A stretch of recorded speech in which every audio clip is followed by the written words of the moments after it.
Assalamualaikum warahmatullahi wabarakatuh. Kenalkan, nama saya Muhammad Saiful Islam dengan NIM 25150087. Saya berasal dari kelas A2 Hukum Perdata dan prodi saya yaitu Ilmu Hukum.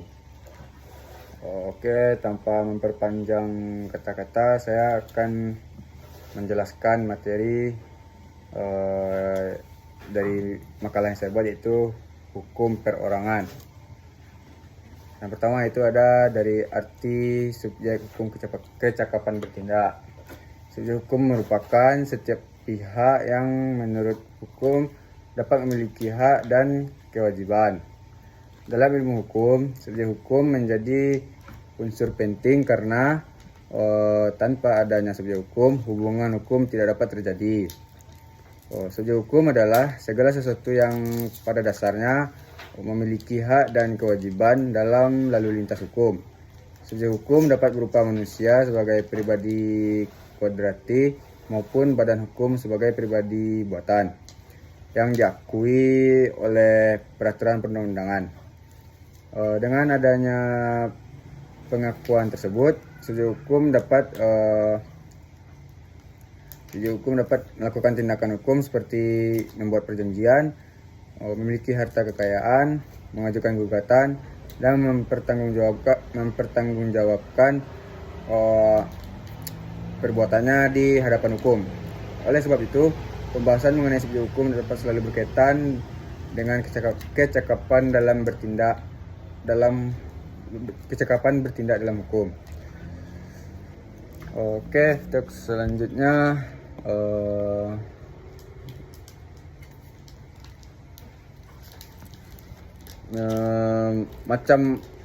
macam-macam subjek hukum, yaitu ada subjek hukum yang oleh undang-undang dinyatakan sama sekali tidak cakap untuk melakukan tindakan hukum karena atau mereka yang ditaruh di bawah pengampuan karena sakit ingatan atau gangguan jiwa.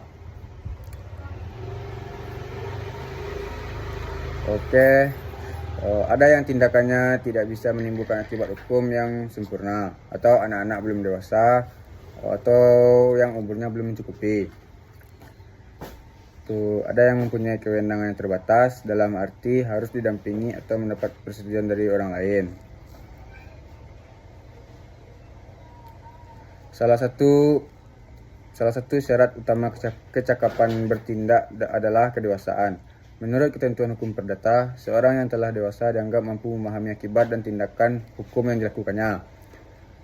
Dalam praktik hukum di Indonesia, usia dewasa umumnya ditentukan pada usia 21 tahun atau sudah menikah.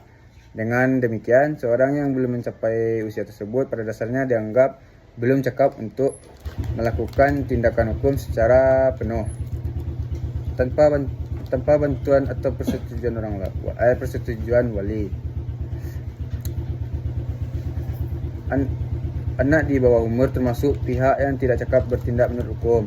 Hal ini karena anak dianggap belum memiliki kemampuan berpikir dan pertimbangan yang matang dalam mengambil keputusan hukum. Oleh karena itu, orang dianggap belum mampu memahami akibat hukum dari tindakannya perlu mendapatkan perlindungan melalui pembatasan kecakapan bertindak. Dengan demikian, hukum berfungsi menjaga keseimbangan antara kebebasan dan perlindungan. Kecakapan bertindak sangat berkaitan dengan prinsip perlindungan hukum. Hukum tidak memberikan kebebasan pada individu, tetapi juga memastikan bahwa kebebasan tersebut digunakan secara tanggung jawab. Oleh karena itu, orang-orang yang dianggap belum mampu memahami akibat hukum dari tindakannya perlu mendapatkan perlindungan melalui pembatasan kecakapan bertindak. Dengan demikian, hukum berfungsi menjaga keseimbangan antara keseimbangan dan perlindungan. Dalam suatu perjanjian, kecakapan bertindak merupakan salah satu syarat sahnya perjanjian. Jika salah satu pihak ternyata tidak cakap menurut hukum, maka perjanjian tersebut dapat dibatalkan. Oke, baik, sekiranya itu dari presentasi dari saya. Saya akhiri. Assalamualaikum warahmatullahi wabarakatuh.